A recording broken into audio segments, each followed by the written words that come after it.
अगर तुम्हें भी एवरेज रह जाने का डर लगता है तो इस वीडियो को स्किप मत करना, एंड तक देखना, क्योंकि हो सकता है तुम जिस चीज़ से भाग रहे हो वो एक्चुअली कभी प्रॉब्लम थी ही नहीं। तो आपने कभी नोटिस किया है, हमें हमेशा बचपन से सिखाया जाता है that we need to be exceptional in everything and average is a failure, और हमेशा बोला गया है टू एस्केप द एवरेज। और इसीलिए हम अपनी पूरी जिंदगी यही प्रूव करने में लगा देते हैं that we are not average. और इसीलिए हम सिर्फ फेलियर से नहीं डरते, हम इस बात से भी डरते हैं कि हमारी लाइफ बस एवरेज ना रह जाए। मतलब सोचो, एक सिंपल जॉब, एक पार्टनर, एक घर, दो बच्चे और एक यूजुअल सा रूटीन, क्या वो सच में इतना बुरा है या हमें बस लगता है कि वो बुरा है? आज मैं तुमसे एक सवाल पूछता हूँ कि अगर दुनिया में कंपैरिजन ना हो, अगर सोशल मीडिया ना होता, अगर कोई देख ही नहीं रहा होता, तो क्या तुम्हें एवरेज होने का डर होता, या ये डर सिर्फ इसीलिए है क्योंकि तुम्हें लगता है कि लोग जज करेंगे, लोग हमें देखेंगे? इंडिया में एक अजीब सी रेस चलती रहती है, स्कूल में रैंक, कॉलेज में ब्रांच और प्लेसमेंट में पैकेज। और अगर तुम इनमें से किसी में भी टॉप 5% में नहीं हो तो ऑटोमेटिकली लगने लगता है कि तुम पीछे रह गए। पर पीछे किससे? ये कब डिसाइड हुआ कि लाइफ एक लीडर बोर्ड है? तो एवरेज वर्ड सुनते ही तुम्हारे दिमाग में क्या आता है? Ordinary, boring, replaceable, forgettable. पर क्या सच में एवरेज का मतलब बस ये होता है? मोस्ट कॉमनली और लॉजिकली देखें तो मोस्टली लोग एवरेज ही होंगे ना। अगर सब एक्स्ट्रा ऑर्डिनरी होते तो एक्स्ट्रा ऑर्डिनरी का मतलब ही खत्म हो जाता। तो फिर प्रॉब्लम कहाँ है? प्रॉब्लम ये है, हम इनविजिबल होने से डरते हैं। हम इस बात से डरते हैं कि हम स्पेशल फील नहीं करेंगे। और सोशल मीडिया ने इस फीलिंग को और ज़्यादा इंटेंस बना दिया है। रोज़ तुम देखते हो लोग ट्रैवल कर रहे हैं, लग्जरी कैफेज, अचीवमेंट, सेलिब्रेशंस, सब कुछ इतना परफेक्ट लगता है कि तुम्हें अपनी रियल लाइफ डल लगने लगती है। पर जो तुम देख रहे हो वो उनकी लाइफ का एक हाईलाइट रील है। तुम जिससे कंपेयर कर रहे हो वो तुम्हारी लाइफ का रॉ फुटेज है। कंपैरिजन अनफेयर है, पर ब्रेन फिर भी करता है। पर एक अनकंफर्टेबल सच ये भी है कि दुनिया का कोई भी इंसान 24 घंटे स्पेशल फील नहीं करता। जो लोग आज सक्सेसफुल दिखते हैं उनके दिन का भी मेजोरिटी पार्ट नॉर्मल ही होता है। वो भी सुबह उठते हैं, वो भी रूटीन फॉलो करते हैं, वो भी डाउट फील करते हैं। डिफरेंस सिर्फ इतना है, उन्होंने नॉर्मल डेज को इंसल्ट नहीं किया। तुम शायद एक्स्ट्रा ऑर्डिनरी रिजल्ट चाहते हो, पर तुम ऑर्डिनरी प्रोसेस को एक्सेप्ट नहीं कर पा रहे। और यहीं से कन्फ्लिक्ट स्टार्ट होता है। तुम बोलते हो मुझे एवरेज नहीं रहना, पर अंदर से शायद तुम बोल रहे हो मुझे लोगों की नज़रों में छोटा नहीं लगना है। डिफरेंस देखा? एक ग्रोथ है और एक ईगो का फियर। कभी कभी लगता है हम सक्सेस के पीछे नहीं भाग रहे, हम कंपैरिजन के लिए भाग रहे हैं।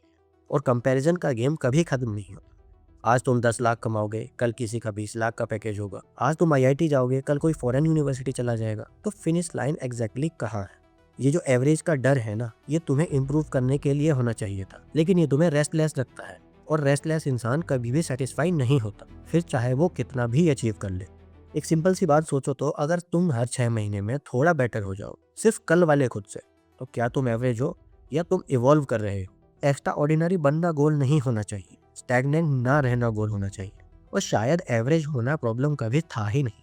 प्रॉब्लम ये थी कि हमने अपनी वैल्यू को दूसरों के स्कोरबोर्ड से मेजर करना स्टार्ट कर दिया। सो अगर तुम एवरेज होने से डरते हो तो हो सकता है तुम एवरेज नहीं हो सकता है तुम बस खुद को अनफेयरली दूसरों से कंपेयर कर रहे हो। क्योंकि लाइफ में सबसे बड़ा लॉस एवरेज होना नहीं होता, अपनी लाइफ किसी और के स्टैंडर्ड्स पे जीना होता है। और शायद सबसे बड़ा प्रेशर यही है कि हमें लगता है हम लेट हो रहे हैं। 22 पे जॉब नहीं मिली, लेट। 25 पे सेटल नहीं हुए, लेट।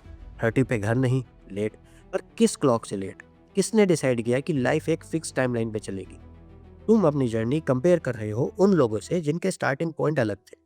किसी के पास रिसोर्सेज ज़्यादा थे, किसी के पास कनेक्शंस और किसी के पास सेफ्टी नेट था। और तुम खुद को जज करते हो जैसे रेस परफेक्टली फेयर थी। यहाँ हमारी एक और डेंजरस हैबिट है। तुम कहते हो जब सक्सेसफुल हो जाऊंगा तब खुश रहूंगा, जब पैकेज बढ़ेगा तब कॉन्फिडेंट फील करूंगा। मतलब आज का दिन सिर्फ वेटिंग रूम बनकर रह गया। पर सच ये है, एक्स्ट्रा ऑर्डिनरी मोमेंट्स रेयर होते हैं। प्रमोशन बस एक दिन होता है और सेलिब्रेशंस कुछ घंटे, बाकी सब ऑर्डिनरी डेज। और अगर तुम ऑर्डिनरी डेज को हेट करते हो तो तुम अपनी लाइफ का 80 to 90% हेट कर रहे हो, और ये सस्टेनेबल नहीं है। तो सॉल्यूशन एक्स्ट्रा ऑर्डिनरी बनना नहीं है, सॉल्यूशन सिंपल है, डेली थोड़ा बेटर बनना, चुपचाप, विदाउट कंपेयरिंग, विदाउट अनाउंसिंग। और हो सकता है 5 साल बाद तुम दुनिया के लिए एक्स्ट्रा ऑर्डिनरी ना हो, पर तुम स्टेबल हो, सिक्योर हो, पीसफुल हो।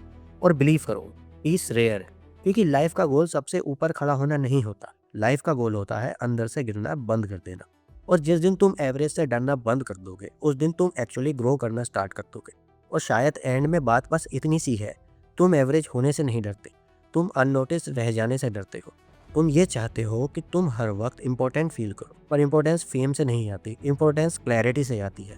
जब तुम्हें पता होता है कि तुम क्या कर रहे हो, क्यों कर रहे हो और किसके लिए कर रहे हो, तब तुम एवरेज फील नहीं करते, चाहे दुनिया तुम्हें एक्स्ट्रा ऑर्डिनरी बोले या नहीं। तो आज के बाद एक्स्ट्रा ऑर्डिनरी बनने का प्रेशर मत, मीनिंगफुल बनने का लो।